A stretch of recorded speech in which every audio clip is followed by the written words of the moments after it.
موضع من ایران است، چه به نام چه به ننگ.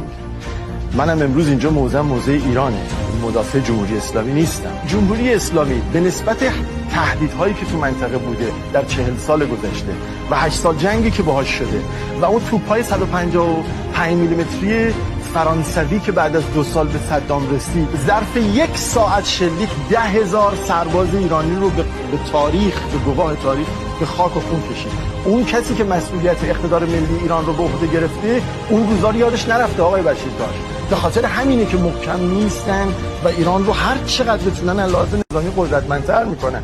چون وقتی که قرار بر حمله باشه، کسی نمیپرسه شیعه هستی سنی هستی، به ایرانی بودن این مردم مشکل دارن. ایران ما متاسفانه هیچ وقت انقدر زیر سلطه بیگانه نبوده.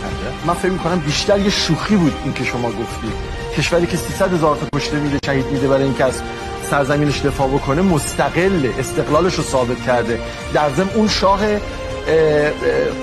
قدیم بود که با سفارت امریکا و انگلستان صبح به صبح کاراشون رو باید چک میکردن و معروف بود به شاه چمدونی که از کشور فرار میکرد 3 بار.